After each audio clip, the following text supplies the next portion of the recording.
আসসালামু আলাইকুম দর্শক, আশা করি আপনারা সবাই ভালো আছেন। আমার আপা আমার বাসা থেকে বেলকুনি দিয়ে লিফট হয়ে নিচের দিকে নামছে গাড়িতে ওঠার উদ্দেশ্যে। তারা গাড়িতে করে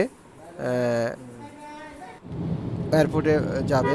অলরেডি তারা গাড়িতে উঠে পড়ছে এবং এয়ারপোর্টের দিকে যাচ্ছে। আমি আগে একটু বলে রাখি, আমার আপা প্রথমে ঢাকা হজরত শাহজালাল আন্তর্জাতিক বিমানবন্দর থেকে সে হংকংয়ে যাবে। হংকংয়ে 2 ঘন্টা বিরতির পর সে ওইখান থেকে 7,338 কিলোমিটার এয়ারলাইনে ট্রাভেল করার পর সে সিডনিতে পৌঁছবে। তারা এখনও এয়ারপোর্টে পৌঁছায়নি। গুড়ি গুড়ি বৃষ্টি শুরু হয়েছে, চারদিকে লাইট, পরিবেশটা খুব বেশ সুন্দর।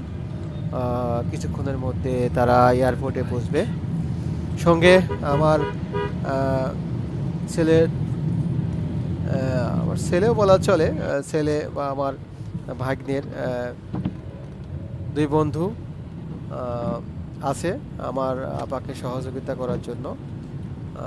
তারা এয়ারপোর্ট থেকে আবার আমার বাসা থেকে ব্যাক করবে আমার আপাকে বিদায় দিয়ে। রাসেল ভিতরে এয়ারপোর্টের ভিতরে ঢুকে সে ইমিগ্রেশন এবং বোর্ডিং পাস এবং অন্যান্য আনুষ্ঠানিকতার জন্য যা যা প্রয়োজন সবগুলোতে আমার আপাকে সাহায্য করবে। সাহায্য করে সে আবার আমার বাসাতেই ব্যাক করবে। কিছুক্ষণের মধ্যেই এয়ারপোর্টে তারা পৌঁছবে। এই যে দেখা যাচ্ছে হযরত শাহজালাল আন্তর্জাতিক বিমানবন্দর।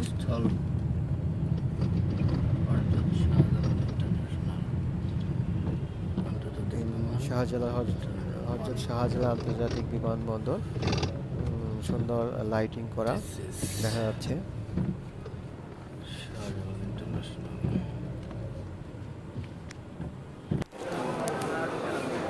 তারা এখন ভিতরে ঢুকছে। এখন ইমিগ্রেশনের কার্যক্রম চলমান, লাইনে দাঁড়ায় আছে।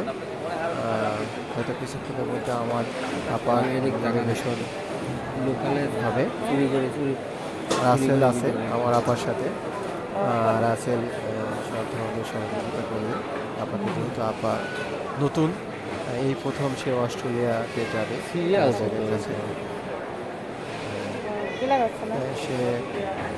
কিছু শেষ হয়ে আর রাসেল এখনই বের হয়ে আসছে এবং আমার আপা চলে যাবে।